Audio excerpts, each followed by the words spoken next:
Baik, Assalamualaikum warahmatullahi wabarakatuh. Perkenalkan nama saya Windra Hilminazi dengan NIM akhir 035. Pada kesempatan kali ini saya akan menjelaskan mengenai 4 sistem hukum di dunia yang biasa kita kenal, dan tugas ini diperuntukkan untuk memenuhi nilai mata kuliah perbandingan hukum pidana untuk ulangan tengah semester kelas A1. Langsung saja kita ke pembahasannya. Oke, baik. Tentunya kita mengetahui bahwasannya di dunia ini yang biasanya kita kenal ada 4 sistem hukum, yaitu ada civil law atau Eropa kontinental, selanjutnya ada common law atau Anglo-Saxon, selanjutnya ada socialist law atau partai komunis seperti itu, selanjutnya ada religious law. Langsung saja masuk. Yang pertama ada civil law. Tentunya kita tidak asing dengan kata civil law karena di Indonesia sendiri menganut sistem hukum civil law. Sistem civil law ini mengacu kepada perundang-undangan begitu. Jadi jika terdapat sebuah perkara di persidangan, hakim itu mengacu kepada undang-undang untuk memutus suatu perkara. Dan biasanya karena ada undang-undang ini, sistem hukum sipil law ini memberikan kepastian hukum bagi masyarakat. Karena masyarakat tidak perlu pusing dengan undang-undang mana yang harus kita lihat kayak gitu.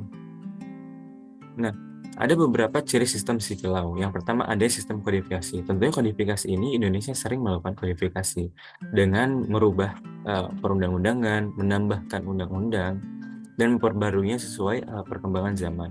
Karena semakin zaman berubah, teknologi berkembang, tentunya kejahatan-kejahatan itu pasti semakin berkembang pula. Makanya perlu adanya kodifikasi. Nah, yang kedua, hakim tidak terikat dengan preseden atau doktrin stare decisis, sehingga undang-undang menjadi rujukan hukumnya yang utama. Tentunya dengan hal ini, sistem civil law ini memberikan kepastian hukum yang pasti bagi masyarakatnya, sehingga masyarakat tidak pusing bagaimana jika terjadi suatu hal, maka masyarakat dan hakim itu bisa melihat undang-undang mana yang mengatur hal tersebut. Yang ketiga, ada sistem peradilan yang bersifat inkuisitorial. Maksudnya apa? Nah, dalam sistem ini, hakim mempunyai peranan besar dalam mengarahkan dan memutus suatu perkara. Hakim bersifat aktif dalam menemukan fakta hukum dan cermat dalam menilai bukti.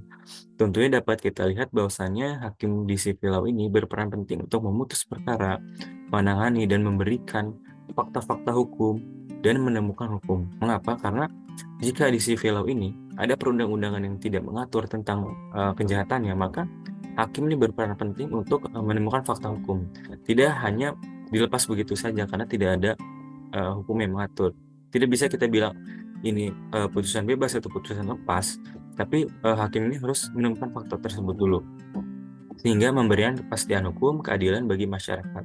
Tentunya dengan asas equality before the law, yaitu kesetaraan di depan hukum, maka semua masyarakat yang sekiranya masuk ke pengadilan itu harus memiliki keadilan. Dia harus, memang jika tidak bersalah, dia tidak bersalah. Jika memang bersalah, maka dia harus dikenai hukuman yang setimpal dengan perbuatannya. Nah, tentunya ada beberapa negara yang menganut civil law, tentunya Indonesia. Selanjutnya ada Prancis, Jerman, Italia, Swiss, Austria, Amerika Latin, Turki, beberapa negara Arab, Afrika Utara, dan Madagaskar. Nah, di Indonesia sendiri, sistem hukum sipil law ini dibawa oleh penjajah Belanda begitu saat datang ke Indonesia, dan Belanda itu sendiri dapat dari Prancis gitu. Kita langsung masuk ke sistem hukum selanjutnya, yaitu common law, yaitu Anglo-Saxon, yaitu biasanya kita kenal tuh kerajaan Inggris begitu. Ya, adapun ciri sistem common law yang pertama itu jurisprudensi sebagai sumber hukum utama. Nah, kenapa jurisprudensi sebagai sumber hukum pertama? Baik yang bilang bahwa common law ini fleksibel. Jika ada sebuah kejahatan, itu kadang beberapa putusan itu berbeda-beda tergantung dengan hakimnya, dan dia melihat jurisprudensinya yang terdahulu. Jurisprudensi itu merupakan putusan hakim yang terdahulu. Jadi memang jika sebelumnya ada kasus yang serupa pada saat ini misalkan, nah maka dia akan mengikuti atau menjadi tolak ukur jurisprudensi terdahulu itu untuk menangani kasus yang sekarang. Semisal di luar negeri gitu, misalkan salah satunya kan di Inggris. Jika memang ada sebuah kecelakaan dan dilihatlah, ini kejadiannya sama seperti tahun lalu pada saat mungkin hakim terdahulu menangani sebuah kasus dan sama persis di penjara 5 tahun semisal. Nah maka hakim itu bisa mengikuti, ya sudah penjara 5 tahun. Tapi dilihat beberapa aspek, semisal ternyata ada kejanggalan atau ada mungkin memang dia lagi sakit atau sebagaimana, maka bisa dikurangi. Itu tergantung hakimnya. Bahkan di sini kenapa dibilang fleksibel, karena hakim itu memutuskan sesuai jurisprudensi. Jika tidak ada jurisprudensi yang kuat, maka dia menemukan hukum itu sendiri gitu. Berbeda dengan civil law, yang mana civil law itu fokus kepada undang-undang yang telah ada. Jadi menemukan kepastian hukum. Jika common law ini tidak terpaku kepada undang-undang tapi jurisprudensi, maka masyarakat itu tidak memiliki kepastian hukum karena mereka tidak tahu nih, bagaimana nanti saat dia diputuskan di pengadilan, apakah sesuai, apakah adil gitu, sesuai hakim saja. Itu memang ada kelebihan dan kekurangan itu sendiri. Yang kedua, dianutnya doktrin stare decisis atau sistem preseden. Sama halnya kayak tadi, kalau civil law itu tidak menganut. Tapi kalau common law itu menganut sistem doktrin stare decisis ini. Jadi melihat putusan-putusan hakim yang terdahulu tidak terpaku pada undang-undang. Walaupun memang sebenarnya di sistem negara hukum sekarang itu mereka bercampur aduk nih antara civil law, common law, karena ya mereka untuk mengatasi kekosongan hukum. Jika memang di common law ini terdapat kekosongan hukum, maka diambil sistem hukum dari civil law gitu. Jika civil law ini mengalami kekosongan hukum, maka diambil dari common law. Jadi sebenarnya fleksibel saja. Dan yang ketiga itu ada adversary system dalam proses pengadilan. Nah, peradilan. Maksudnya dalam sistem common law ini, kedua belah pihak yang bersengketa masing-masing menggunakan pengacaranya untuk berhadapan di depan hakim. Para pihak masing-masing menyusun strategi sedemikian rupa dan mengemukakan dalil-dalil dan alat-alat bukti sebanyak-banyaknya di pengadilan. Berbeda dengan civil law kan hakim itu berkuasa penuh atas pengadilan. Nah, di common law ini, korban dan misalkan pelaku itu memiliki pengacaranya masing-masing. Kalau di Indonesia sendiri, misalkan di pidana itu korban itu diwakili oleh jaksa penuntut umum, sedangkan yang pelaku ya diwakili oleh pengacaranya. Berbeda di common law. Di common law pun terdapat juri, terus pokoknya jurinya itu banyak banget.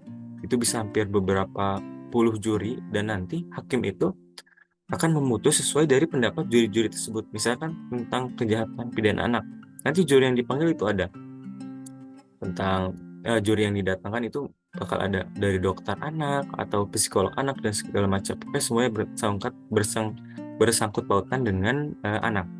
Nah, selanjutnya ada beberapa negara yang mengenal sistem hukum common law atau Anglo-Saxon, adalah Inggris, India, Afghanistan, Australia, Kanada, Fiji, dan lain-lain. Selanjutnya sosialis law. Nah, sistem hukum sosialis adalah sebuah sistem hukum yang didasari oleh ideologi komunis.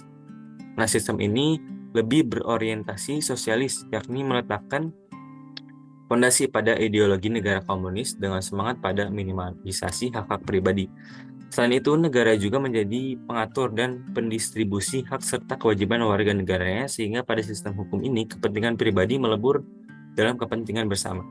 Nah, sosialis law ini tentunya menuai pro dan kontra ya, seperti Korea Utara, Kuba gitu, Uni Soviet terdahulu, terus Vietnam, karena sebenarnya melanggar hak asasi manusia. Mengapa? Karena terkekang masyarakat itu.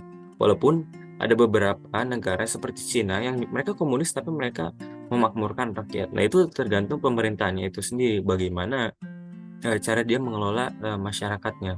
Dan pada sistem sosialis law ini, pemerintah memegang kekuasaan tertinggi gitu. Tetapi pemerintah pun tidak sewenang-wenang seperti mohon maaf di Indonesia itu, misalkan ada korupsi segala macam, dan di sosialis law ini mereka tuh pro rakyat banget dan mendukung kedaulatan negara. Jadi walaupun negara memegang hak penuh atas masyarakatnya, tapi negara bisa dipercaya, pemerintah bisa dipercaya. Akhirnya masyarakat pun tidak ada yang komplain karena mereka tuh makmur seperti itu. Ada beberapa negara yang menganut sistem hukum sosialis adalah Bulgaria, Yugoslavia, Kuba, dan negara-negara bekas jajahan Uni Soviet. Karena negara-negara bekas jajahan Uni Soviet itu merupakan negara yang besar dan mereka tuh rata-rata menganut sistem sosialis law, mana mereka itu makmur-makmur saja gitu karena pemerintah itu hebat untuk mengatur masyarakatnya, mengatur bagaimana keuangan masyarakat dan mengatur hukumnya itu sendiri gitu.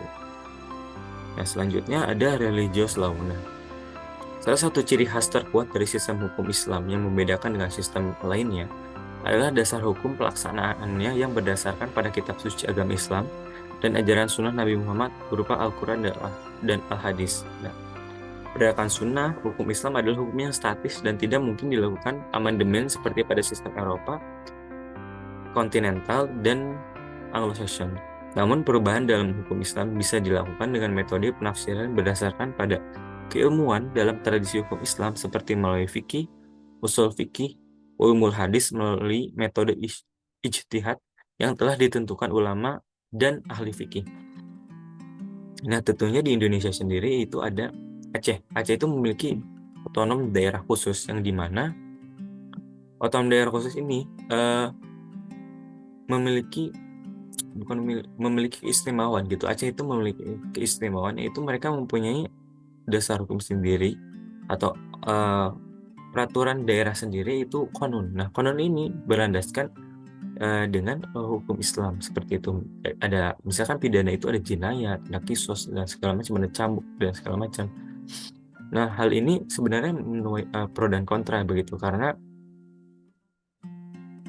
hanya Aceh saja yang gitu yang melakukan yang punya otonom khusus dengan serambi-serambi Mekah mereka dengan religious law mereka, tetapi ada bertentangan dengan hak asasi manusia yaitu hukum rajam dan cambuk. Sebenarnya memang itu memiliki efek jerak. Cambuk itu memiliki efek jerak memang walaupun tidak sakit, tapi malunya itu luar biasa karena di hadapan keluarga dan masyarakat umum. Tapi menurut saya itu memiliki efek jerak yang tidak akan bisa terulang lagi dan tidak akan diulang lagi oleh orang yang melakukan kejahatan tersebut. Nah, religious law ini selain Aceh mungkin daerah Arab juga mungkin dia kuat dengan religious law, tapi ya seiring perkembangannya zaman gitu mungkin ada beberapa pertentangan seperti itu karena jika memang dihukum pidana sendiri itu kalau menurut hak asasi manusia itu tidak berperi kemanusiaan gitu. Makanya sudah ada pergeseran begitu, sudah ada percampur adukan antara ya menganut sistem civil law atau common law gitu dibandingkan religious law. Tapi menurut saya religious law ini baik karena jika kita melihat ke hukum pidana itu, jika penjara itu tidak memberikan efek jera, maka cambuk dan kisos itu bisa memberikan efek jera walaupun bertentangan dengan HAM.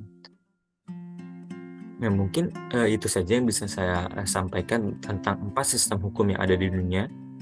Dan menurut saya civil law itu merupakan sistem hukum yang memberikan kepastian bagi masyarakat-masyarakatnya karena sudah ada undang-undang yang mengatur. Jika masyarakat bingung ya tinggal melihat undang-undangnya dan undang-undang itu bisa dikodifikasi dan bisa mengikuti zaman fleksibel. Jika zaman berubah, kejahatan berubah, maka sistem hukum itu bisa dikodifikasi dan diperbarui sesuai perundang-undangan. Jadi menurut saya civil law itu merupakan hukum yang paling memberikan kepastian hukum, maka kita banggalah menjadi masyarakat Indonesia. Mungkin itu saja yang bisa saya sampaikan, kurang lebihnya mohon maaf. Wassalamualaikum warahmatullahi wabarakatuh.